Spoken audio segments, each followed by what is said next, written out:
कृष्ण कृष्ण हरे हरे हरे राम राम राम हरे हरे हरे कृष्ण कृष्ण कृष्ण हरे हरे हरे राम राम राम हरे हरे हरे कृष्ण कृष्ण कृष्ण हरे हरे हरे राम राम राम हरे हरे।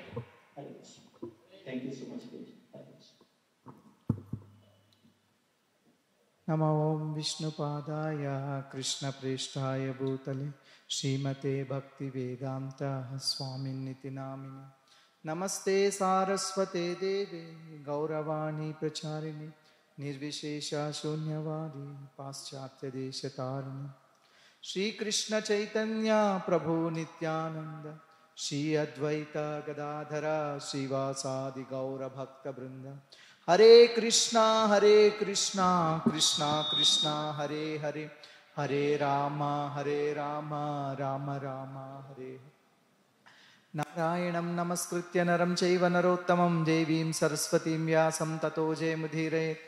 शृण्वतां स्वकताः कृष्णः पुण्यश्रवणकीर्तनः हृद्यन्तस्तो ह्यभद्राणि विधुनोति सुहृत्सतां। नष्टप्रायेष्वभद्रेषु नित्यं भागवत सेवया भगवत्युत्तमश्लोके भक्तिर्भवति नैष्टिकी। हे कृष्ण करुणा सिंधो दीनबंधो जगत्पते गोपेश गोपिका कांता राधा कांत नमोस्तुते। तप्त कांचन गौरांगी राधे वृंदावनेश्वरी वृषभानुसुते देवी प्रणमामि हरिप्रिये। वाञ्छाकल्पतरुभ्यश्च कृपा सिन्धुभ्य एव च पतितानां पावनेभ्यो वैष्णवेभ्यो नमो नमः। ओम नमो भगवते वासुदेवाय।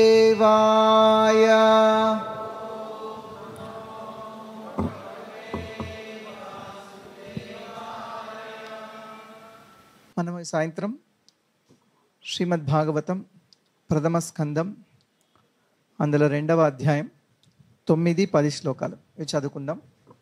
ముందుగా ఇక్కడ ఈ కార్యక్రమం వాసుదేవ కృష్ణ ప్రభు మరియు ఇతర కొంతమంది భక్తులు చాలా చక్కగా ప్రతి వారం కూడా ఇక్కడికి వచ్చి చాలా సమయం కేటాయించి ఈ కార్యక్రమం మీ అందరి కోసం నిర్వహిస్తున్నారు. వారికి నా హృదయపూర్వక ధన్యవాదాలు. నేను చెప్తాను, మీరు తిరిగి చెప్పండి. ధర్మస్య హ్యాపవర్గస్య నార్థో అర్థాయోపకల్పతే నార్థస్య ధర్మైకాంతస్య కామో లాభాయ హి స్మృతః కామస్య నేంద్రియ ప్రీతిః లాభో జీవేత యావతా జీవస్య తత్వ జిజ్ఞాసా నార్థో యశ్చేహ కర్మభిః. ఈ శ్లోకాలు చాలా చాలా గొప్ప సందేశాన్ని ఇస్తున్నాయి. శ్రీల ప్రభుపాదుల వారు కూడా ఈ 2 శ్లోకాలను అనేక సార్లు ఉదహరించారు. మనం ఇప్పుడు చెప్పుకుందాం, వీటి గురించి చర్చిద్దాం. ధర్మస్యాహి ఆపవర్గస్య. మనం ధర్మము ధర్మము ధర్మము అని చెప్పుకుంటుంటాం. ధర్మం అంటే ఏమిటి? ధారయతి ఇతి ధర్మః. ధరించవలసినది ధర్మం. అంటే ఏ విధంగా అయితే మనం ఒక వస్త్రాన్ని ధరిస్తామో అలాగే ధర్మాన్ని ధరించాలి. ధర్మము లేకపోతే ధర్మేణ హీన పశుభి నృణానాం. ధర్మాన్ని కనుక మనం ఆచరించకపోతే మనం పశువులతో సమానం. అదే శాస్త్రం చెప్తోంది. ధర్మం అంటే ఎప్పుడు ధరించవలసినది. ధారయతి ఇతి ధర్మః. మనం సహజంగా మానవ జీవితంలో అందరు చెప్తుంటారు పురుషార్థాలు, చతుర్విధ పురుషార్థాలు, 4 రకాలైన పురుషార్థాలు, 4 జీవిత లక్ష్యాలు, లేకపోతే జీవితంలో మానవ జీవితంలో పొందదగినవి, మానవ జీవితంలో ప్రయత్నించవలసినవి 4 అని అనేక మంది చెప్తుంటారు. ఏమిటేమిటవి? ధర్మము, అర్థము, కామము, మోక్షము. ఈ 4, ధర్మము, అర్థము, కామము, మోక్షము. ఈ 4 గురించి మనం మళ్ళీ వింటూ ఉంటాం. వాటి గురించి ఇక్కడ భాగవతంలో కొన్ని విషయాలు చెప్పారు. మొదటిది ఏం చెప్తున్నారంటే, ధర్మస్య హి ఆపవర్గస్య. హి అంటే నిశ్చయంగా, ధర్మము ఆపవర్గము కోసమే అని చెప్తున్నారు. మొదటి విషయం, ధర్మము మోక్షము కోసమే. ఇక్కడ అపవర్గం అంటే మోక్షం. ఎందుకు అపవర్గం అంటే మోక్షం? మోక్షానికి అనేక పర్యాయ పదాలు, అనేక అర్థాలు ఉన్నాయి. మోక్షము, ముకుం, నిర్వాణం, కైవల్యం, అపవర్గం, ఇలా అనేక అర్థాలు చెప్పారు అమరకోశంలో, సంస్కృత డిక్షనరీ కోశాల్లో. అందుకే భగవంతుడిని మోక్షం ఇచ్చేవాడు కాబట్టి ముకుం దదాతి ఇతి ముకుందః, మోక్షం ఇచ్చేవాడు కాబట్టి ఆయన ముకుందుడు. మరి మనం ఆచరించే ధర్మం ఎందుకు ఆచరించాలి అంటే, ధర్మస్యాహి ఆపవర్గస్య. ధర్మము మోక్షం కోసమే. ఇక్కడ మోక్షానికి అపవర్గం అనే పేరు ఎందుకు వచ్చింది అంటే, మనకు అక్షరమాలలో పావర్గం ఉంది. పావర్గం అంటే పా, పా, భా, భా, మా. ఈ పావర్గం మంచిది కాదట. ఎందుకంటే పావర్గంలో పా అంటే పరిశ్రమ అట, పా అంటే ఫేనం అంటే నురుగు, బా అంటే బంధనం, భా అంటే భయం, మా అంటే మరణం. అన్నీ కూడా చాలా విపరీతంగా పరిశ్రమ పడి చాలా కష్టపడిన బంధం కలిగిస్తుంది, భయం కలిగిస్తుంది, చివరికి మరణం కలిగిస్తుంది. కాబట్టి పావర్గం మంచిది కాదన్న. అంటే మరణం లేనిది, మరణంతో అంతమయ్యేది పావర్గం అయితే, మరణం లేనిది అపవర్గం అని దీనికి ఆ పేరు వచ్చిందనమాట. మోక్షానికి అపవర్గం అంటే మరణంతో ముగించేది కాదు, మరణానికి అతీతమైనది. కాబట్టి ఇది మోక్షానికి ఒక అర్థంగా చెప్పారు. ధర్మస్యాహి ఆపవర్గస్య. ధర్మము మోక్షము కోసమే. ధర్మం అంటే ఏమిటి? ఇందాక చెప్పుకున్నాం, ధారయతి ఇది ధర్మ. మనము మానవ జీవితంలో అనేక ధార్మిక కార్యక్రమాలు చేస్తూ ఉంటాం. ఎందుకు చేస్తాం? చాలా మంది మనం చిలుకూరు బాలాజీ టెంపుల్కి వెళ్ళామనుకోండి, ఎవరైనా వెళ్ళిన వాళ్ళు నా అడగండి, ఎందుకు వెళ్తున్నావు అని. మాకు మా అబ్బాయి అమెరికా వెళ్ళాలి, మా అమ్మాయికి మంచి ఉద్యోగం రావాలి, లేకపోతే పెళ్లి కావాలి, లేకపోతే ఇంకా కాలేజీలో సీట్ కావాలి, దీనికోసము మేము భగవంతుడి దగ్గరికి వస్తున్నాము. లేకపోతే ఇంకా ఏదైనా ధార్మిక కార్యక్రమాలు, నోములు, వ్రతాలు, ఆ తర్వాత పూజలు, యజ్ఞాలు, యాగాలు, ఉపవాసాలు, దీక్షలు, ఇవన్నీ ఎందుకయ్యా చేస్తున్నారు? మంచివి, ఇవన్నీ చేయాలి. కానీ ఎందుకు చేస్తున్నారు అంటే అర్థం కోసము. అంటే దాని నుంచి ఏదో ప్రతిఫలం ఆశించి డబ్బు కానీ ఇంకొకటి కానీ కావాలని చేస్తున్నారు అనమాట. అంటే సహజంగా మానవులు ధర్మాన్ని అర్థం కోసం ఆచరిస్తారు. కానీ ఇక్కడ ఏం చెప్తున్నారంటే, ధర్మస్యాహి ఆపవర్గస్య. ధర్మము మోక్షము కొరకు అవలంబించాలి. ధర్మం ఎందుకు చేయాలంటే, చివరికి ఈ ధర్మము యొక్క లక్ష్యము మోక్షము మాత్రమే. ధర్మము డబ్బు కోసం కాదు, ధర్మము అర్థం కోసం కాదని చెప్తున్నారు. నా అర్థాయోపకల్పతే. ధర్మము యొక్క అర్థం కోసం కాదు, ధర్మము యొక్క లక్ష్యము డబ్బు కోసం కాదు. కాబట్టి డబ్బు కోసము లేకపోతే ఇతరత్ర వాటి కోసము, భౌతికమైన వస్తువుల కోసము ధర్మాన్ని ఆచరించకండి. భాగవతంలో చెప్తున్నారు, మనం చేసుకున్న పూర్వజన్మ సుకృతం వల్ల మనకు అనుభవించాల్సిన వచ్చేస్తాయి. దానికోసం ప్రత్యేకించి ఇది కావాలి, ఇది కావాలి, ఇది కావాలి, ఇది కావాలని అడగక్కర్లేదు. అందులోనూ భగవంతుడి దగ్గరకు వచ్చి నాకు ఇది ఇవ్వు, నాకు అది ఇవ్వు, నాకు ఇది ఇవ్వు, నాకు అది ఇవ్వు అని అడగక్కర్లేదు. ఎందుకంటే ఆయనే చెప్తున్నారు, అనన్యాశ్చింతయంతో మాం ఏ జనా పర్యుపాసతే తేషాం నిత్యాభియుక్తానాం యోగక్షేమం వహామ్యహం. ఎవరైతే అనన్య భక్తులో నిత్యము నన్నే స్మరిస్తున్నారో, నన్నే ఉపాసిస్తున్నారో, అటువంటి భక్తులకు ఆ నిత్యము నన్నే ఉపాసించే వాళ్ళ యొక్క యోగక్షేమాలను నేను స్వయంగా పర్యవేక్షిస్తాను అని చెప్తున్నాను. యోగక్షేమం వహామ్యహం. ఒకసారి అర్జునాచార్యులు అనే ఒక ఆచార్యులు ఆయనకు ఈ శ్లోకం చదివిన తర్వాత ఈ శ్లోకం మీద వ్యాఖ్యానం రాస్తున్నాడు అనమాట. ఆయనకు ఈ అహం అంటే నేనే స్వయంగా పర్యవేక్షిస్తాను అని భగవంతుడు ఎందుకు ప్రతి ఒక్కళ్ళ యోగక్షేమాలు భగవంతుడే, అనంత కోటి వైష్ణవులు ఉంటారు, అనేక మంది భక్తులు ఉంటారు, అందరి యోగక్షేమాలు ఈయన స్వయంగా ఎందుకు పర్యవేక్షించాలి? ఎవరి ద్వారా అయినా ఈయన నిర్వహిస్తాడేమో కదా, ఆయన ప్రతినిధి ద్వారా, ఆయన శక్తుల ద్వారా, ఆయన ఆయుధాల ద్వారా ఆయన ఇది అవసరమా అని అహం అనేది కొట్టేశాడు. యోగక్షేమం వహామి, ఏదో ఒక రకంగా చేస్తాను అని.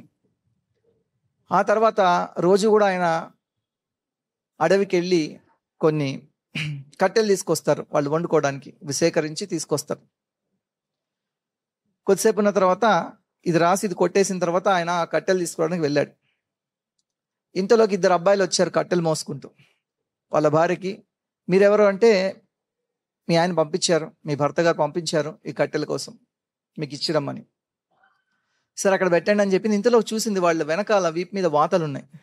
అదేమిటి, ఇంత అందంగా ఉన్నారు, చక్కగా ఉన్నారు, ఈ దెబ్బలేమిటి మీకు, ఏమైంది అని అడిగింది. అంటే మీ భర్త మమ్మల్ని కొట్టాడు అని చెప్పాడు. నా భర్త ఏమిటి అంత మంచివాడు, మిమ్మల్ని కొట్టడం ఏంటి, ఎవరిని ఎప్పుడు కొట్టడం నేను చూడలేదు. నిజమే చెప్తున్నామమ్మా, మీ భర్త నన్ను కొట్టాడు అని చెప్పారు. అక్కడ పెట్టారు, వెళ్ళిపోయారు వాళ్ళ దారిన వాళ్ళు. ఇంతలోకి ఈయన అన్ని కట్టెలు సేకరించుకొని ఈయన తీసుకొచ్చాడు. తీసుకొచ్చిన తర్వాత ఆల్రెడీ ఆవిడ కట్టెలు వచ్చేసాయి, ఆవిడ అన్నం వండేసింది, భగవంతుడికి అర్పించింది, సిద్ధంగా ఉంది ఈయనకు భోజనం పెట్టడానికి. ఈయన కట్టెలు తీసుకొచ్చాడు. అదేమిటి, కట్టెలు ఎవరు తీసుకొచ్చారని అడిగితే 2 అబ్బాయిలు వచ్చారు, చాలా అందంగా ఉన్నారు, నవ యవ్వనులు ఉన్నారు, ముఖాలు దేదీప్యమానంగా వెలిగిపోతున్నాయి, దేవతల్లా ఉన్నారు. మరి వాళ్ళ ఒంటి మీద వాతలున్నాయి, అడిగితే మీరు కొట్టారంటున్నారు. అదేమిటి, నేను కొట్టడం ఏమిటి, వాళ్ళు చెప్తే నువ్వు ఎలా నమ్మేశారు అంటే, వాళ్ళు నిజమే చెప్తున్నారు, నిజమే చెప్పామని చెప్తున్నారు. అప్పుడు ఆయనకు అర్థమైంది, ఆ వచ్చిన వాళ్ళిద్దరూ కృష్ణుడు బలరాముడు, నేను అది కొట్టేశాను కదా స్వయంగా పర్యవేక్షిస్తానని, నేను తీసుకురావాల్సిన కట్టెల్ని వాళ్ళు స్వయంగా తీసుకొచ్చి ఇక్కడ ఇచ్చెళ్ళారు అనే విషయం ఆయనకు అర్థమైంది. నేను ఎంత దురదృష్టవంతుడిని, నా భార్య ఎంత అదృష్టవంతురాలు, భగవంతుడి యొక్క దర్శనమైంది. అంటే శాస్త్రంలో ఏదైనా చెప్పింది మనం తీసేయడము అంటే భగవంతుడిని దండించడము, దాంతో సమానం అనమాట. అది కృష్ణుడు అక్కడ నేర్పించాలనుకున్నాడు వాళ్ళకు. కాబట్టి భగవంతుడు మనకు కావాల్సిన యోగక్షేమాలు ఆయన చూసుకుంటాడు. మనం ప్రత్యేకించి ఏమి చెప్పక్కర్లేదు, ఇది కావాలి అది కావాలని. మన రోజు మన తల్లిదండ్రులకి వెళ్ళి, అమ్మకు పొద్దునే నాకు కూడా అన్నం వండు, లేకపోతే నాన్నకు నా కోసం కూడా సంపాదించు అని చెప్పక్కర్లేదు. తల్లికి తండ్రికి వాళ్ళు అది చేస్తుంటారు, పిల్లలు వచ్చి చెప్పక్కర్లేదు రోజు. అలాగే భగవంతుడు మనకు కావాల్సిన యోగక్షేమాలు తెలుసు. ఇందులో యోగము క్షేమము అని చాలా మంది అంటారు కదా, యోగం అంటే ఏమిటి, క్షేమం అంటే ఏమిటి. భగవంతుడు ఆచార్యులు ఏం చెప్తున్నారంటే, యోగం అంటే మనకి ఏదైనా ఆల్రెడీ ఉందనుకోండి, పూర్వజన్మ సుకృతంగా వచ్చిందనుకోండి, దాన్ని నిలబెడతాడు, అది యోగం అట. క్షేమం అంటే మనకు లేనిది మనకి ఇస్తాడు, అది ఆరోగ్యం కావచ్చు, సంపద కావచ్చు, ఏది మనకు అవసరమో అది. ఉన్నదాన్ని నిలబెడతాడు, లేని దాన్ని ఇస్తాడు. యోగక్షేమాలు నేను స్వయంగా ఆయన చెప్తున్నాడు, నేను స్వయంగా నా భక్తుల యొక్క యోగక్షేమాలు నేను స్వయంగా పర్యవేక్షిస్తాను. కాబట్టి రోజు ఆయన దగ్గరికి వెళ్ళి, నన్ను కూడా చూసుకో, బాగా చూసుకో, నాకు అది ఇవ్వు, నాకు ఇది ఇవ్వు. జనరల్ చాలా మందిరాల్లో సాయంత్రం పూట వెళ్ళారనుకోండి, ఆరతి పాడుతూ ఉంటారు. ఈ ఆరతి పాటల్లో మన మందిరాల్లో కాకుండా, వైష్ణవ మందిరాల్లో కాకుండా మిగతా చోట్ల మనం వెళ్తుంటే చెప్తుంటారు, ఆరతిలో ఏం చెప్తుంటాడు, ధనం దేహి దేహి, అర్థం దేహి, కామం దేహి, ఇదే అన్ని ఏ రకం భాషలో పాడినా కానీ అదివ్వు, ఇదివ్వు, ఇదివ్వు, అదివ్వు, అదివ్వు, తర్వాత పాపాలు తీసేసేయి, ఆ తర్వాత మా ఆపదలు తీసేసేయి, ఇదే ప్రార్థిస్తుంటారు భగవంతుడిని. ఆయన నామం కంటే కూడా ఎక్కువ ఇవే చెప్తుంటారు, ఇది కావాలి, అది కావాలి, అది కావాలి, లేకపోతే ఇది వద్దు, అది వద్దు, అది వద్దు, ఇది కావాలి వద్దు, కావాలి వద్దు, కావాలి వద్దు అని చెప్తుంటారు అనమాట. దేవుడి దగ్గరికి వెళ్ళి ఆయన నామాన్ని ఉచ్చరించకుండా ఆరతిలో మొత్తం కూడా ఎక్కువ భాగం ముందు మొదలు పెడతారు జయ జగదీశ హరే అని, ఇక తర్వాత ఏదంటే ఇదే ఉంటుంది. అది కాదు, ఇక్కడ ఏం చెప్తున్నారంటే, నా అర్థాయోపకల్పతే అంటే ధర్మము అర్థము కోసం కాదు, ధర్మము ధనం కోసం కాదు. మరి ఎందుకయ్యా అంటే, నార్థస్య ధర్మైకాంతస్య కామో లాభాయ హి స్మృత. సహజంగా అక్కడ ఏం చెప్తున్నారు? ధర్మం అర్థం కోసం కాదు, ధర్మం డబ్బు కోసం కాదు.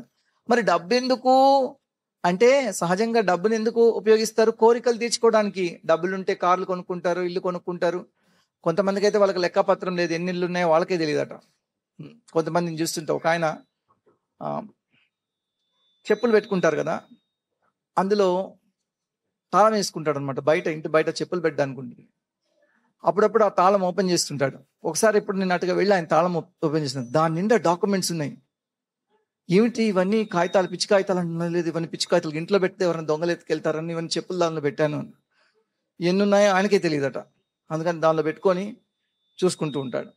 అంటే డబ్బు ఎందుకు సంపాదించాలంటే కోరికలు తీర్చుకోవడం కోసం అనుకుంటారు అందరూ. చాలా అమెరికా వెళ్ళాలి, అమెరికా వెళ్ళాలి, అమెరికా వెళ్ళాలి, అమెరికా వెళ్ళాలని చాలా ప్రార్థన చేస్తుంటారు. ఆయన బాలాజీ పేరే మార్చేసి ఆయనకు వీసా బాలాజీ అని పెట్టేశారు. ఎందుకంటే ఆయన దగ్గరికి వెళ్తే వీసా వస్తారని. తెలుసో తెలియకో కానీ ట్రంప్, అమెరికా అధ్యక్షుడు, భారతదేశానికి ఒక మహోపకారం చేస్తున్నాడు. బాబు, ఇక మీరు రాకండి, మీ పిల్లలకి ఇక్కడ జన్మనివ్వకండి, మీ దేశానికి మీరు వెళ్ళండి అని ఒక సందేశం ఇస్తున్నాడు అందరినీ. కొంతమందిని బలవంతంగా పంపిస్తున్నాడు, కొంతమందిని భయపెట్టి పంపిస్తున్నాడు. కానీ మన దేశంలో చూడండి, అక్కడికి వెళ్ళిన తర్వాత అది కావాలి, ఇది కావాలి, ఇది కావాలి, ఇది కావాలి. మన వాళ్ళు మన ఇల్లు, మన ఊరు, మన దేశము, మన అనేది మర్చిపోయి ఎక్కడికో వెళ్ళి అక్కడ ఉండిపోవాలని ప్రయత్నిస్తున్నారు. ఎందుకు వెళ్తారు? కోరికలు తీర్చుకోవడానికి. ఇక్కడ ఏం చెప్తున్నాడు? ధర్మైకాంతుడు. ధర్మైకాంతుడు అంటే ధర్మమే జీవనంగా కలిగినవాడు.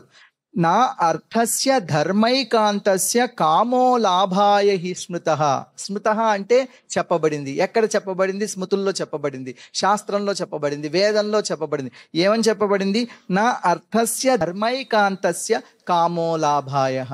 అంటే ధర్మైకాంతుడికి అర్థము కామం కోసం కాదు, అంటే డబ్బు కోరికలు తీర్చుకోవడం కోసం కాదు. అందరు కూడా ధర్మమేమో డబ్బు కోసం చేస్తారు, డబ్బేమో కోరికలు తీర్చుకోవడానికి కోసం వినియోగిస్తారు. కానీ చెప్తున్నారు అనమాట, ధర్మము అర్థం కోసం కాదు, డబ్బు కోసం కాదు, డబ్బు కోరికలు తీర్చుకోవడానికి కోసం కాదు. మరి ధర్మం ఎందుకయ్యా అంటే ధర్మము మోక్షం కోసమే. ఇదే శాస్త్రాల్లో చెప్పబడింది. ఇక్కడ ధర్మైకాంతుడు అంటే ధర్మమే జీవనంగా కలిగిన వాడు. ఒక ఉదాహరణ, ఎవరది? విభీషణుడు, కుంభకర్ణుడు, రావణుడు ముగ్గురు కలిసి తపస్సు చేశారు. బ్రహ్మదేవుడు వాళ్లకు అనుగ్రహం ఇచ్చాడు. రావణుడు వరాలు కోరుకున్నాడు, కుంభకర్ణుడు వరాలు కోరుకున్నాడు. ఈయన అడిగాడు, నీకేం కావాలి అని. ఈయనేం అడిగాడంటే, ఎంత గొప్ప ఆపద వచ్చినా సరే నేను ధర్మాన్ని విడిచిపెట్టకుండా ఉండేటట్టు నన్ను అనుగ్రహించు అని కోరుకున్నాడు. ధర్మైకాంతుడు ఇటువంటి వాడు. అంతేగాని ఊరుకునే రోజు మటన్, చికెన్ అవన్నీ తినేసి జంతువుల్ని చంపేసి శనివారం నాడెళ్ళి టెంపుల్లో శనివారం మేము తినమండి నాన్ వెజ్ అనేసి, అది కాదు ధర్మైకాంతుడు అంటే.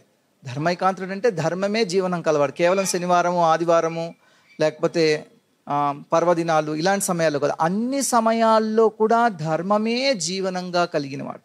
అటువంటి వాడు డబ్బును కోరికలు తీర్చుకోవడానికి వినియోగించాడు. అది చెప్తున్నారు ఇక్కడ. తర్వాత ఏమంటున్నారు? కోరికలు ఎందుకు తీర్చుకుంటారు? ధర్మమేమో అర్థం కోసం, అర్థమేమో కామం కోసం, కోరికలు తీర్చుకోవడానికి ఉపయోగిస్తాం. కోరికలు ఎందుకు తీర్చుకోవడానికి ప్రయత్నిస్తున్నారు అంటే ఇంద్రియ తృప్తి పొందడానికి. కామస్య నా ఇంద్రియ ప్రీతి. అయ్యా, కోరికలు తీర్చుకోవాలనుకోవడం ఇంద్రియ ప్రీతి కోసం కాదు, కేవలం ఏదో ఒకటి. చూడండి, ఒక్కొక్కసారి మనం చూస్తుంటాం, ఎందుకు క్రైమ్ రేట్ అంటున్నారు కదా, ఇప్పుడు ఇంత క్రైమ్ రేట్ పెరిగిపోయింది ఎందుకు? ఏదో ఒక రకంగా కోరికలు తీర్చుకోవాలని చెప్పేసి జనాలు చాలా తప్పుడు మార్గాలు అవలంబిస్తున్నారు. కామస్య నా ఇంద్రియ ప్రీతి. మనం చతుర్థ పురుషార్థాల్లో చెప్పారు కదా కామం. ఆ కామం ఏమిటి? ఆ కామము ఇంద్రియ తృప్తి కోసం కాదు. మరి దేనికోసం అయ్యా కామము అంటే ఇక్కడ చెప్తున్నారు, లాభో జీవేత యావత. కేవలము జీవించడానికి కావలసినన్ని కోరికలు మాత్రమే తీసుకోవాలి. ఇంకా భగవంతుడు చెప్తున్నాడు భగవద్గీతలో, ధర్మ అవిరుద్ధో భూతేషు కామోస్మి భరతర్షభ. భరతవంశీయుల్లో శ్రేష్ఠుడైన ఓ అర్జున, నేనే ధర్మానికి అవిరుద్ధమైన కామాన్ని నేనే అంటున్నాడు భగవంతుడు. కోరికలు తీర్చుకోవాలి, కానీ కోరికలు తీర్చుకోవడం యొక్క లక్ష్యం ఇంద్రియ ప్రీతి కాదు. కోరికలు తీర్చుకోవడం యొక్క లక్ష్యం ఏమిటి అంటే శరీరాన్ని ఆత్మని కలిపి ఉంచుకోవడం కోసం మాత్రమే. అంటే జీవనోపాధి వరకు మాత్రమే, అంతవరకే. మరి ఎంతవరకు కోరికలు తీర్చుకోవాలి అంటే ఒకసారి శిల ప్రభుపాదులు వారు చెప్పారు. ఆయన ఏమన్నారంటే ఇంద్రియ తృప్తి, సెన్స్ గ్రాటిఫికేషన్ అనేది, sense gratification should be like salt. అంటే అది ఉప్పు లాంటిది, ఉప్పులాగా. ఇప్పుడు మనం వండుకున్నాం అనుకోండి కూర పప్పు, దాంట్లో ఉప్పు లేదనుకోండి మనం తినగలమా? తినలేం. ఉప్పు లేకపోతే తినలేం. అలా అని చెప్పి అంత ఉప్పు వేసి చేసామనుకోండి తినగలమా? తినలేం. ఉప్పు ఎంత కావాలి? ఎంత కావాలో అంతే వేసుకోవాలన్నమాట. అదే ఇక్కడ చెప్తున్నారు, లాభో జీవేత యావత. జీవించడం కోసం, ధార్మికంగా జీవించడం కోసం ఎంత కావాలో అంతే స్వీకరించండి. ఇదే విషయం వేదంలో కూడా చెప్పారు. మీకు ఇచ్చిన కోట అంతవరకు మాత్రమే స్వీకరించండి. అంతేగాని తప్పుడు మార్గాల్లో వెళ్ళి ధనం సంపాదించడం కోసం కానీ, ఆ తర్వాత ధర్మాన్ని పక్కకు నెట్టేసి కోరికలు తీర్చుకోవడం కోసం చేయకూడని కార్యాలు చేయడం కానీ ఇటువంటివి చేయకూడదు. లాభో జీవేత యావత. జీవనోపాధి కోసం మాత్రమే, జీవన యాత్ర కొనసాగించడం కోసం ఎంత కావాలో అంతవరకే ధనం సంపాదించాలి, అంతవరకే కోరికలు తీర్చుకోవాలి, అంతే తప్ప విశృంఖలమైన ఆ ఇంద్రియ తృప్తి కోసం ప్రయత్నించకూడదు. అది కాదు జీవితం యొక్క లక్ష్యం. మరి ఏమిటయ్యా జీవితం యొక్క లక్ష్యము అంటే జీవస్య తత్వ జిజ్ఞాస. జీవితం యొక్క లక్ష్యము డబ్బు సంపాదించడం కాదు, తత్వ జిజ్ఞాస ఉండడం. తత్వ జిజ్ఞాస అంటే ఏమిటి? తత్వాన్ని తెలుసుకోవాలనే కోరిక. ఇక్కడ తత్వము అంటే ఏమిటంటే తర్వాత శ్లోకంలో చెప్తున్నారు. తత్వము ఏమిటంటే తత్వం అంటే భగవంతుడు. తత్వం అంటే భగవంతుడు. భగవంతుణ్ణి తెలుసుకోవాలి అనే కోరిక మాత్రమే ఉండాలి. అది అంటే జీవనోపాధి జీవిత లక్ష్యం కాకూడదు. జీవనోపాధి జీవితంలో భాగం, అంతే. అలాగే ఇంద్రియ తృప్తి కోసం ఇంగిత జ్ఞానం విడిచిపెట్టకూడదు. ఇంద్రియ తృప్తి కోసం ఇంగిత జ్ఞానం విడిచిపెట్టకూడదు. ఎంతవరకు ఇంద్రియ తృప్తి చేసుకోవాలి? కేవలం మన జీవన యాత్ర కొనసాగించడం కోసం మాత్రమే. చాలామంది ఏం చేస్తుంటారు, కష్టపడి ఇంకా చదువు అని పిల్లలు చెప్తుంటారు. మొన్న పోయినసారి ఇక్కడికి వచ్చినప్పుడు నేను ఇక్కడ ఒక అబ్బాయిని కలిశాను. ఆ అబ్బాయి ఇక్కడ ఉన్నాడో లేక నాకు తెలియదు, కానీ ఇప్పుడు అమెరికా వెళ్ళాలనుకుంటున్నావా బాబు అని అడిగాను. తప్పనిసరిగా అండి, అమెరికా వెళ్ళకపోతే ఎలాగా అన్నాడు. ఎందుకయ్యా అని అడిగాను. అంటే వేరే దేశానికి వెళ్ళాలి అని చెప్పాడు. చెప్పు బాబు, వేరే దేశానికి ఎందుకు వెళ్ళాలి, అందులో ప్రత్యేకించి అమెరికాకి ఎందుకు వెళ్ళాలి? డబ్బులు సంపాదించాలండి. ఇంత కష్టపడి ఎందుకు చదువుకుంటున్నాను? డబ్బు సంపాదించాలని. ఎంత దారుణంగా అయిపోయిందంటే మన భారతీయులు చాలామంది అమెరికా వెళ్ళి, మొన్న కొత్త రూల్ పెట్టారు ట్రంప్ వచ్చిన తర్వాత, ఇక వచ్చే నెల నుంచి 2 నెలల తర్వాత ఇక్కడ పుట్టే పిల్లలు ఎవరికి కూడా పౌరసత్వం రాదు, అమెరికా పౌరసత్వం రాదు అని. మన వాళ్ళు ఏం చేశారు తెలుసా? 7వ నెలలో వెళ్ళి కడుపులు కోయించుకొని పిల్లలకు జన్మనిచ్చి వాళ్ళని అదేదో ట్యూబ్లో పెట్టారు. ఇంత దారుణంగా ఉన్నారు. కేవలం ఒక దేశంలో పౌరసత్వం రావాలని చెప్పి ఇట్లా చేస్తున్నారు. మన జీవితం యొక్క లక్ష్యం ఒక దేశానికి వెళ్ళడం కాదు, డబ్బు సంపాదించడం కాదు, ఆ తర్వాత డబ్బు సంపాదించడం కోసం కాదు, ఇంద్రియ తృప్తి కోసం కాదు, ఒక దేశం పౌరసత్వం కోసం కాదు. ఒక ఆయన ఒక ఆర్టికల్ రాశాడు ఈ మధ్య, ఒక కథ, ఆత్మకథ. భారతదేశంలో ఉన్నప్పుడు చిన్న 2 గదులు ఇంట్లో ఉండేవాళ్ళట, పెద్ద కుటుంబం. ఏమిటి? ఒక వంటిల్లు, ఒక రూము. ఆయన అన్నదమ్ములు, తల్లి, తండ్రి వాళ్ళంతా అటువంటి కుటుంబంలో ఉండేవాళ్ళు. తర్వాత ఏదో చాలా కాలం తర్వాత ఒక 2 బెడ్రూమ్ అపార్ట్మెంట్ కొనుక్కున్నారట. వాళ్ళందరూ చాలా సుఖంగానే ఉన్నారు, అప్పుడు కూడా సుఖంగానే ఉన్నారు, తర్వాత కూడా సుఖంగా ఉన్నారు. లేదు లేదు, నేను నా కుటుంబాన్ని ఉద్ధరించాలి, నేను అమెరికా వెళ్ళాలి, నేను బాగా డబ్బు సంపాదించేసి నా కుటుంబాన్ని ఆర్థికంగా పైకి తీసుకురావాలి, నేను పేరు ప్రతిష్టలు సంపాదించాలి అనుకున్నాడు. అమెరికా వెళ్ళాడు, ఉద్యోగం వచ్చింది, ఎవరినో పెళ్లి చేసుకున్నాడు, పిల్లల్ని అన్నాడు. ఈ అమ్మా నాన్న అక్కడే ఉండిపోయారు. వాళ్ళను ఏదైతే ఈయన ఏదో అమ్మా నాన్నకి ఏదో అప్పుడప్పుడు కావాలంటే ఆయన డబ్బులు పంపించాడు, కానీ వాళ్ళు అక్కడే ఉండిపోయారు. చాలామంది మనం చూస్తూ ఉంటాం, వాళ్ళు ఎప్పుడు వస్తారు, ఎప్పుడు రమ్మన్నా వీసా లేదు, ఈయనకు వీసా ఉంటే భార్యకు వీసా ఉండదు, ఆ వీసా ఉంటే ఉద్యోగానికి సెలవు ఇవ్వరు. ఇప్పుడు ఏమంటున్నారంటే, రా బాబు, ఒక ఆవిడ మొన్న మాత చనిపోయారు, వాళ్ళ పిల్లలు ఇద్దరు అమెరికాలో ఉన్నారు, ఇప్పుడు సంవత్సరీకాలు పెట్టాలి. తండ్రికి చెప్తున్నారంటే కొడుకులు, మేము రాలేము ఇక్కడికి, వస్తే మా ఉద్యోగం ఉంటుందో పోతుందో, వీసా కూడా క్యాన్సిల్ అయిపోతుంది, ఈ పరిస్థితుల్లో బాలేవు, ఇప్పుడు మీరే పెట్టేసుకోండి అక్కడ. అరే నేను కాదురా పెట్టాల్సింది, కొడుకులు కాదురా తల్లికి పెట్టాల్సిందని. డాడీ మనం ఆన్లైన్లో చేద్దాం డాడీ అని చెప్తా ఉన్నారు. ఇలా అయిపోయింది పరిస్థితి. సరే, ఈ ఆత్మకథ రాసుకున్న ఆయన పెద్ద ఇల్లు కొనుక్కోవాలి అని చాలా లోన్ తీసుకొని, అమెరికాలో లోన్ ఇస్తారు, మార్ట్గేజ్ లోన్, హౌస్ లోన్, 35-40 సంవత్సరాలు కట్టాలి. వీళ్ళు అక్కడికి వెళ్ళి ఉద్యోగం సంపాదించుకొని లోన్ తీసుకునేసరికి ఒక 30 ఏళ్ళు వస్తాయి. తర్వాత 35 ఏళ్ళు కట్టాలంటే 65 సంవత్సరాలు దాకా లోన్ కట్టాలి. మంచిగా లోన్ పెట్టాడు, ఒక పెద్ద ఇల్లు కొనుక్కున్నాడు. అందులో 6 బెడ్రూమ్లు ఉన్నాయి. ఇంకా చూడు, ఇండియాలో ఎన్ని కష్టాలు పడ్డాం, ఇప్పుడు చూడండి, నాకు ఒక కారు ఉంది, నా భార్యకు ఒక కారు ఉంది, ఇద్దరికి ఉద్యోగం ఉంది, ఇంత పెద్ద ఇల్లు ఉంది, అసలు మా కుటుంబం అంతా, అసలు మా సమస్యలన్నీ తీరిపోయాయని అప్పుడు రాసుకున్నాడు డైరీలో. అది కూడా రాశాడు ఇందులో. తర్వాత కొంతకాలానికి ఏమిటి, డబ్బు మాత్రమే సంపాదించాడు, ధర్మం కూడా పక్కన పెట్టేశాడు. అది నేర్పించలేదుగా పిల్లలకి, ఈయనకు అమ్మా నాన్న నేర్పించారు. 12 ఏళ్ళు వచ్చాయి, 13 ఏట అమ్మాయి ఎవరితో వెళ్ళిపోయింది. అమెరికాలో సహజం, అడగకూడదు. కొంతకాలానికి అబ్బాయి కూడా వెళ్ళిపోయాడు. కొంతకాలానికి అదేదో వచ్చి భార్య చనిపోయింది. ఇప్పుడు 6 బెడ్రూమ్ల ఇల్లు లోన్ కట్టుకుంటూ ఒక్కడే ఉన్నాడట. అప్పుడు ఆలోచించాడు, నేను ఇండియాలో ఆ చిన్న చిన్న గదుల్లో నా కుటుంబంతో ఉన్నప్పుడు నేను సంతోషంగా ఉన్నానా, నేను ఇప్పుడు సంతోషంగా ఉన్నానా? నేనేం పక్కన పెట్టేశాను అంటే, నువ్వు ధర్మం అనే విషయం మర్చిపోయావు, తత్వ జిజ్ఞాస అనే విషయం మర్చిపోయావు, భగవంతుడు అనే విషయం మర్చిపోయావు. అది అక్కడికి వెళ్ళాలి అని. వాళ్ళు మనకంటే సంతోషం ఉన్నారా? లేరు. ఎలా చెప్పగలం మనం అది? అమెరికాలో పిచ్చి వాళ్ళు ఎక్కువ మంది ఉన్నారా, భారతదేశంలో పిచ్చి వాళ్ళు ఎక్కువ మంది ఉన్నారా? అమెరికాలోనే ఎక్కువ మంది ఉన్నారు. ఎందుకంటే చాలామంది డాక్టర్ దగ్గర, సైక్రియాట్రిక్ దగ్గరికి వెళ్తూ ఉంటారట, మానసిక డాక్టర్లు, మానసిక సమస్యలకు డాక్టర్లు. వాళ్ళలో 85% మంది గత 10 సంవత్సరాల్లో డాక్టర్ దగ్గరికి వెళ్ళారు. ఏమన్నాయి, ఇక్కడ ఇన్ని కోట్ల మందిని ఎవడో ఒక్కడ చూస్తుంటాం మనం వెళ్ళేవాడు.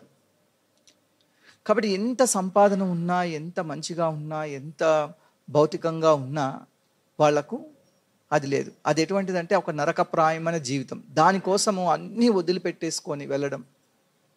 ఇంకా చాలామంది చూస్తుంటారు, నేను అమ్మ నాన్న ఇక్కడ హాస్పిటల్లో ఉంటారు, వాళ్ళు మా లాంటి వాళ్ళకి ఫోన్ చేస్తుంటారు, ప్రభు మా డాడీని కొద్దిగా చూసుకోండి ప్రభు, నేను రావట్లేదు అమెరికా నుంచి. డబ్బులు పంపిస్తారు కానీ లేదు, వీళ్ళు ఇంత కష్టపడి వాళ్ళని అక్కడ పంపిస్తే వాళ్ళు చేసేది అది. కాబట్టి ఇక్కడ ఏం చెప్తున్నారంటే, జీవనోపాధి ఉండాలి, డబ్బు సంపాదించుకోవాలి, కుటుంబాన్ని పోషించాలి, కానీ అది ఎంతవరకు అంతవరకే. అంతేకాని దానికోసం తీవ్రమైన ప్రయత్నం చేసి మన దేశాన్ని విడిచిపెట్టి ఇంకో దగ్గరికి వెళ్ళి, లేకపోతే ధర్మాన్ని పక్కన పెట్టేసి ఏది పడితే అది. ఒక ఆయన అలాగే చాలా కాలం పనిచేసి భారతదేశం తిరిగి వచ్చాడు. తిరిగి వచ్చి ఆయన అంటున్నాడట, ఆయన అసలు ఎందుకంటే రాత్రి పగలుగా ఉంటాయి కాబట్టి అక్కడ అసలు ఆయన రాత్రి అంతా నిద్రపట్టదు. ఇక్కడికి వచ్చిన తర్వాత కూడా ఎన్ని ఏళ్ళు అయిపోయింది నిద్రపట్టదు, పగలే నిద్రపోతుంటాడు. ఇలా రకరకాల మంది రకరకాల సమస్యలతోటి ఏదో విధంగా వెళ్ళాలి. దీనివల్ల ఎవరికి ఆనందం లేదు. పోనీ ఇంత కష్టపడి వెళ్ళిన వాళ్ళంతా ఆనందంగా ఉన్నారా? ప్రతిరోజు వాడికి భయమే, నా ఉద్యోగం పోతుందేమో, నా వీసా పోతుందేమో, నా ఇది పోతుందేమో, నా అది పోతుందేమో. ఇంకా ఇప్పుడు ఏం మాట్లాడకూడదు, అమెరికాలో ఏం మాట్లాడినది వెళ్ళిపోండి అని పంపించేస్తున్నారు. అలా భయంగా బతుకుతున్నారు. ఇక్కడ ఏం చెప్తున్నారు, జీవస్య తత్వ జిజ్ఞాస నార్థో యశ్చేహ కర్మభి. కర్మల యొక్క లక్ష్యం అంటే మనం చేసే కార్యక్రమాల యొక్క లక్ష్యము ఇంకేది కాదు. నార్థో యశ్చేహ కర్మభి జీవస్య తత్వ జిజ్ఞాస, కేవలం తత్వ జిజ్ఞాస భగవంతుని తెలుసుకోవడం కోసమే. ఆ భగవంతుని మనం పక్కన పెట్టేస్తే, ధర్మాన్ని మనం పక్కన పెట్టేస్తే మనకు ఆనందం అనేది కలగదు. చివరికి ఎందుకు చేస్తున్నాం ఇవన్నీ కూడా ధర్మం అర్థం కోసము, అర్థం కామం కోసము, కామం కోరికలు తీర్చుకోవడం కోసం చేస్తున్నాం. కోరికలు తీర్చుకోవడం ఇంద్రియ తృప్తి కోసం చేస్తున్నాం. ఇంద్రియ తృప్తి వల్ల ఆనందం కలుగుతుంది. ఆనందం కోసమే ఇది చేస్తున్నాం. ఎందుకంటే జీవుడు ఆనందమయోభ్యాసాత్, ఆనందాన్ని ఎప్పుడూ వెతుక్కుంటూ ఉంటాడు. ఆనందం స్వరూపుడు జీవుడు, ఆనందం కోరుకుంటూ ఉంటాడు. ఆ ఆనందం అనేది డబ్బు వల్ల రాదు. ఆ ఆనందం అనేది కామం కోరికల వల్ల రాదు, కోరికలు తీర్చుకోవడం వల్ల. ఆనందం అనేది ఇంద్రియ తృప్తి వల్ల మనకు ఆనందం అని క్షణికంగా అనిపిస్తుంది. కానీ ఎంతో కష్టపడితే కొంచెం ఇంద్రియ తృప్తి వస్తుంది. తర్వాత మీరు ఆలోచించండి. నేను ఈ మధ్య కొంతకాలం క్రితం ఒకరిని కలిశాను. వాళ్ళు ఏం చేశారు తెలుసా? ఒక 7 సంవత్సరాలు చిట్, ఒక ఇన్స్టాల్మెంట్ కట్టారు ప్రతి మంత్. 7 సంవత్సరాలు ఇన్స్టాల్మెంట్ దేనికి కట్టారు? వైఫ్ అండ్ హస్బెండ్ చాలా కష్టపడి, అంటే ఒక యూరోప్ టూర్ వెళ్ళడానికంట. 7 సంవత్సరాలు వైఫ్ అండ్ హస్బెండ్ వాళ్ళ పిల్లల్ని తీసుకొని వెళ్ళడానికి కోసం 7 సంవత్సరాలు చిట్టేసి కొన్ని లక్షలు పెట్టుకొని అక్కడికి 4-5 రోజులు అంటే ఒక రోజు వెళ్ళడానికి, ఒక రోజు రావడానికి, అదే వెళ్ళి ఒక 5 రోజులు వేరే దేశంలో ఉండడానికి 7 సంవత్సరాలు కష్టపడ్డారు. ఏం చేశారు? అక్కడికి వెళ్ళి ఫోటోలు తీసుకుంటారనమాట. ఇక్కడ ఒక ఫోటో, అక్కడ ఒక ఫోటో, అది ఫేస్బుక్లో, వాట్సాప్లో అన్ని పెట్టాలి, అందరూ చూడాలి దాన్ని. నేను వాళ్ళకి చెప్పాను, ఇవాళ రేపు చాలా సాఫ్ట్వేర్లు వచ్చాయి, మీరు వెళ్ళకపోయినా కానీ వెళ్ళానని చెప్పి ఫోటోలు పెట్టుకోవచ్చు. ఈ ఫోటోలు పెట్టుకోవడం కోసం ఇంత కష్టపడి 7 ఏళ్ళు తీసుకోవడం అవసరమా? అక్కడికి వెళ్తే ఏంటి, ఏం చూసారయ్యా అక్కడ అని అడిగితే, ఒక దేశానికి వెళ్ళి సన్సెట్ పాయింట్ అంట. సన్సెట్ పాయింట్ అంటే సూర్యాస్తమయమయ్యే పాయింట్. అరే, నీకు భారతదేశంలో ప్రతిరోజు నీకు కనిపిస్తుంది సూర్యాస్తమయం. ఇంకో దేశానికి వెళ్ళి ఏం చూసారంటే సన్ రైజ్ పాయింట్ అంట. సన్ రైజ్ ఎక్కడవుతుందని పొద్దున్నే లేస్తే రోజు కనిపిస్తాడు సూర్యుడు. అది ఒక సన్ రైజ్ పాయింట్. ఒక సన్ రైజ్ పాయింట్, ఒక సన్సెట్ పాయింట్ చూడడానికి 7 సంవత్సరాలు చిట్లేసి ఇవి చేసి అవి చేసి అక్కడికి వెళ్ళి ఏం చేసి వచ్చారయ్యా అంటే కొన్ని ఫోటోలు తీసుకొని వచ్చారు, అంతే, అయిపోయింది. కనీసం చాలామంది అనుకుంటారు 7 సంవత్సరాలు కష్టపడితే ఒక ఇల్లు కొనుక్కోవాలో, ఒక కారు కొనుక్కోవాలో, ఒక ఫీజు కట్టాలో, ఒక అమ్మాయి పెళ్లి చేయాలో, అది మనం అర్థం చేసుకోవచ్చు. కానీ చూడండి, మూర్ఖులు ఇలా ఉన్నారు. వాళ్ళకి ఏం చెప్పాలి మనం? ఇదే ఇక్కడ చెప్తున్నారు. మానవ జీవితం అనేది చాలా చాలా చాలా జన్మల తర్వాత వచ్చింది మనకు. 84 లక్షల జీవరాశుల్లో మనం జన్మించిన తర్వాత మళ్ళీ మనకు ఒక మానవ జన్మ కలుగుతుంది. ఇక్కడ చెప్తున్నారనమాట, మానవ జన్మ కలగడమే చాలా అదృష్టం. మానవ జన్మ కలిగిన తర్వాత తత్వ జిజ్ఞాస, బ్రహ్మ విచారం, బ్రహ్మ జిజ్ఞాస అంటే భగవంతుడిని తెలుసుకోవాలి, నేను ఎవరిని అని తెలుసుకోవాలి, భగవంతుడికి నాకున్న అనుబంధం తెలుసుకోవాలి అనే కోరిక కలిగిన వాడు ఇంకా అదృష్టవంతుడు. మొదట మానవ జన్మ లభించడమే అదృష్టం. ఆ మానవ జన్మ కూడా భారత భూమిలో జన్మించడం ఇంకా చాలా చాలా ప్రత్యేకం. ఎందుకు? అందరు చెప్తుంటారు భారతదేశం నా మాతృభూమి అని. భారతదేశం మన మాతృభూమి. భారతదేశం మనం పుట్టినందుకు గొప్పది కాదు. భారతదేశంలో భగవంతుడు స్వయంగా అవతరించాడు కాబట్టి, భారతదేశంలో అనేక మంది మహానుభావులు జన్మించారు కాబట్టి భారతదేశం గొప్పది. ప్రతి వాళ్ళు చెప్తుంటారు నా దేశం గొప్పది, నా దేశం గొప్పది. ఎందుకు నా దేశం గొప్పది అంటే నేను పుట్టాను ఇక్కడ కాబట్టి నా దేశం గొప్పది. అది ప్రతి ఒక్కరు చెప్తుంటారు. కానీ మనం అలా చెప్పట్లేదు. భగవంతుడు ఇక్కడ అయోధ్య, మథుర, మాయా, కాశీ, కాంచి, అవంతిక, పురి, ద్వారవతి, చైవ సప్తేశో మోక్షదాయక మనం చెప్తుంటాం కదా. అయోధ్య ఎందుకంటే భగవంతుడు అయోధ్యలో పుట్టాడు, శ్రీరామచంద్రుడు. మథురలో శ్రీకృష్ణుడు పుట్టాడు. అలాగే అనేక క్షేత్రాల్లో భగవంతుడు అవతరించాడు. భారతదేశంలో ఎక్కడికి వెళ్ళినా మనం అక్కడ ఒక పుణ్యక్షేత్రం కనిపిస్తుంది. ఇక్కడ వీచే గాలి కూడా అది పవిత్రమైంది. ఏదో ఒక క్షేత్రం నుంచి వస్తుంది, ఏదో ఒక నది నుంచి వస్తుంది, ఏదో ఒక పర్వతం నుంచి వస్తుంది, ఏదో ఒక మందిరం నుంచి వస్తుంది. అట్లాంటి భారతదేశంలో జన్మ ఇంకా ఇంకా చాలా గొప్పది. అందులో పుట్టిన తర్వాత, మానవుడిగా పుట్టిన తర్వాత రెండవ అదృష్టం ఏమిటో చెప్తున్నారంటే భగవంతుడిని తెలుసుకోవాలి అనే కోరిక. అదే ఏర్పడే జీవస్య తత్వ జిజ్ఞాస. ఆ తత్వ జిజ్ఞాస కలవడం ఇంకా గొప్పది. చాలామందికి అది ఉంటుందండి. ఎందుకంటే ఏదో ఒక రకంగా పూర్వజన్మ సుకృతం వల్ల, ఇంకా దేని వల్ల తల్లిదండ్రుల పెంపకం వల్ల కొంచెం ఆ భగవంతుడిని తెలుసుకోవాలి, భగవంతుడి మీద భక్తి భావం అనేది ఉంటుంది భారతీయుల్లో సహజంగా. వాళ్ళు అదృష్టవంతులు. వాళ్ళకంటే ఇంకా అదృష్టవంతులు ఎవరో చెప్పారు శాస్త్రంలో. మూడోది ఎవరు అంటే, ఎవరికైతే ఒక ఆధ్యాత్మిక ఆచార్యుడు దొరుకుతారో వాళ్ళు ఇంకా అదృష్టవంతులు. ఎందుకంటే బ్రహ్మ విచారం, తత్వ జిజ్ఞాస కలిగినప్పటికీ కూడా సరైన మార్గదర్శనం చేసేవాళ్ళు లేకపోతే ఆ ప్రయత్నం వృధా అవుతుంది. ఆ తహతహ ఏదైతే ఉందో అది నెరవేరదు. ఎందుకంటే సరైన మార్గంలో మనం పంపించే గురువు కావాలి. భారతదేశంలో అనేక మంది మహానుభావులు, ఎంతోమంది పూర్వాచార్యులు ఇక్కడ జన్మించారు. ఇప్పటికి కూడా అనేక పరంపరల్లో ఎంతోమంది ఆధ్యాత్మిక ఆచార్యులు ఉన్నారు. శిలా ప్రభుపాదుల వారు అటువంటి ఆచార్యులు. ఇటువంటి శిలా ప్రభుపాదులు లాంటి వారి ఆశ్రయంలోకి రావడం, వారి బోధనలు అనుసరించడం కానీ, వారి యొక్క రచనలు చదువుకోవడం కానీ, వారు చెప్పిన విధంగా జీవితం గడపడం కానీ ఇంకా ఇంకా అదృష్టం.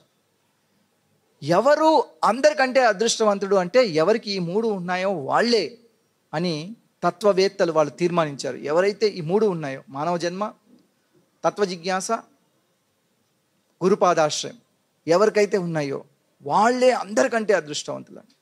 నిజానికి భారతీయులు అందరూ కూడా అదృష్టవంతులే. మనం అందరం అదృష్టవంతులమే. ఎందుకంటే మనకు మానవ జన్మ లభించింది. ఆ మానవ జన్మ కూడా భారతదేశంలో లభించింది. మనందరికీ ఈ తత్వ జిజ్ఞాస ఉంది మన హృదయంలో. ప్రతి జీవుడికి ఉంటుంది. కానీ ప్రత్యేకించి మనం ఎంతోమందిని చూస్తూ ఉంటాం. వాళ్ళని కలిసిన వాళ్ళు మనం ఎక్కడికి వెళ్ళినా మనకు కనిపిస్తూ ఉంటారు. అనేక మంది ధార్మికులు కనిపిస్తుంటారు. అనేక మంది మోక్షువులు అంటే మోక్షం కావాలి అని కోరుకునే వాళ్ళు కనిపిస్తూ ఉంటారు. వాళ్ళని చూసైనా మనం నేర్చుకోవచ్చు. మన కుటుంబంలో ఎక్కడో ఒక దగ్గర మనకు తండ్రి, తాతో, ఇంకా వాళ్ళు బంధువుల్లో, వాళ్ళు వీళ్ళు, పక్క వాళ్ళు, ఎదురు వాళ్ళు, రోడ్డు మీద వెళ్తున్నా కానీ పుస్తకాలు వితరణ చేస్తూ భక్తులు సంకీర్తన చేసుకునే వాళ్ళు ఎవరో ఒకరు కనిపిస్తూ ఉంటారు. ట్రాఫిక్ సిగ్నల్ దగ్గర ఆగి కూడా మనకు పుస్తకాలు ఇస్తూ ఉంటారు. ఆ తర్వాత ఈ తత్వ జిజ్ఞాస ఉంది. ఇంకా గొప్ప అదృష్టవంతులం మనం. ఎందుకంటే ఈ కలియుగంలో కూడా, కలహయుగమైన ఈ కలియుగంలో కూడా మనకు శిల ప్రభుపాదులు లాంటి వారి ఆశ్రయం దొరికింది. కాబట్టి మనం చాలామంది చాలా చాలా చాలా అదృష్టవంతులు. అటువంటి అదృష్టవంతులు మనం మన జీవితాన్ని నరకప్రాయం చేసుకోకూడదు. మన జీవితాన్ని మనము దుర్భరం చేసుకొని మనము దురదృష్టవంతులం కావద్దు. అదే ఇక్కడ. ఇంకా చాలామంది కూడా మనం ఎక్కడికి వెళ్ళినా భారతదేశంలో అనేక మంది సాధువులు వాళ్ళు మనలాంటి వాళ్ళ కోసమే తపస్సు చేస్తుంటారు. నేను ఒకసారి కొంతకాలం క్రితం కాశీ వెళ్ళాను. కాశీ వెళ్ళినప్పుడు కొంతమంది పండితులను కలిశాను. వాళ్ళు చాలా పెద్ద యజ్ఞం చేస్తున్నారు. అందులో లోటస్ ఫ్లవర్స్, తామర పువ్వులు వేస్తున్నారు. ఎన్ని అంటే నేను అన్ని తామర పువ్వులు ఒక్కసారి చూడలేదు. నేను ఆయన అడిగాను, ఎవరైనా స్పాన్సర్ చేశారా? ఎందుకంటే మన మందిరాల్లో మనం చూస్తుంటాం, ఎవరో ఒక స్పాన్సర్ చేస్తే తప్ప అన్ని పువ్వులు ఉండవు. ఆయన అన్నాడు, ఎవరు స్పాన్సర్ చేయలేదు, నేనే కొనుక్కున్నానని చెప్పాడు. ఎందుకు చేస్తున్నారు ఇవన్నీ ఆయన అడిగాను. అంటే ఇప్పుడు భారతదేశంలో ఎన్నికలు జరగబోతున్నాయి కదా, ఒక మంచి ప్రభుత్వం రావడం కోసం భారతీయులందరూ కూడా వాళ్ళు ఆధ్యాత్మికంగా ముందుకెళ్ళడం కోసం మేమందరం కలిసి ఈ యజ్ఞం చేస్తున్నాం అన్నారు. ఈ భాగవతంలో కూడా ఇంతకు ముందు అధ్యాయంలో అదే చెప్పారు. కలియుగం వచ్చేస్తోందని చెప్పి సౌనకాది ఋషులు 60,000 మంది సౌనకాది ఋషులు వాళ్ళు అందరు కలిసి ఒక యజ్ఞం చేస్తున్నారట. సత్రయాగం అంటారు దాన్ని. ఎందుకు ఆ యజ్ఞం చేస్తున్నారు అంటే, కలియుగంలో మానవులు వాళ్ళు దురదృష్టవంతులు, వాళ్ళ కోసం మనం వాళ్ళ బాగు కోసం ఈ యజ్ఞం చేస్తున్నాము అనే సంకల్పంతో వాళ్ళు కలియుగం ఆరంభం అవ్వడానికి 1000 సంవత్సరాల ముందే ప్రారంభించి సుమారు ఈ యజ్ఞం 1000 ఏళ్ల యజ్ఞం చేస్తున్నారు. ఇలా ఎక్కడికి వెళ్ళినా మనం భారతదేశంలో ఇది చూస్తుంటాం. చాలామంది భక్తులు కూడా సంకీర్తన చేస్తుంటారు రోడ్ల మీద. ఎందుకంటే వాళ్ళ ఇంట్లో కూర్చొని జపం చేసుకోవచ్చు కదా, బయటకు ఎందుకు వచ్చేస్తున్నారు?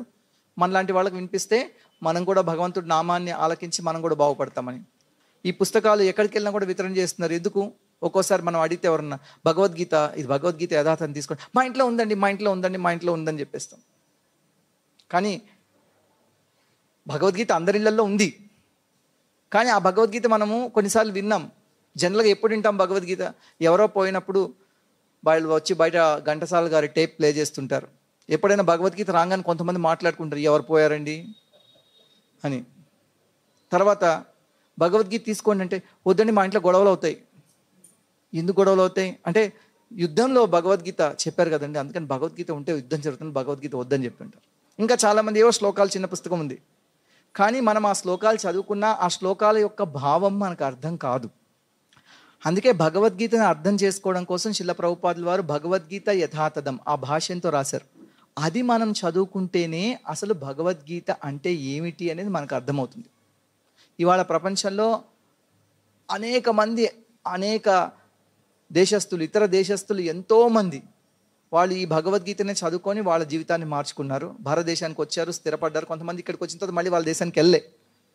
కానీ మనం మన దేశాన్ని విడిచిపెట్టి రోజు ఏ దేశానికి వెళ్ళాలి? ఒక ఆయన చెప్పాడు, ఏ దేశానికి వెళ్తామో ఇట్ డజంట్ మ్యాటర్ అండి, ఏదో ఒక దేశానికి వెళ్ళాలి. నేను ఎక్కడికి వెళ్ళినా, అక్కడ ఏ పాకి పని చేసినా పర్వాలేదు, భారతదేశంలో ఉండకూడదు, అక్కడికి వెళ్ళాలి. ఇదే నేను వెళ్ళాలి వెళ్ళాలి వెళ్ళాలి అంతే తప్ప ఎందుకు వెళ్ళాలి? చివరికి మనం అన్నీ ఎందుకు చేస్తాం? ఆనందం. అవన్నీ చేయడానికి కోసం, ఆనందం కోసం కాదు. చాలామంది ఏం చేస్తాం, నా పిల్లల కోసం అంటే నేను కష్టపడుతున్నా, నా పిల్లల కోసం నాకు కష్టపడుతున్నా అంటారు. నేను కోవిడ్ వచ్చినప్పుడు, కరోనా, నేను హాస్పిటల్లో ఉన్నాను కొన్ని రోజులు.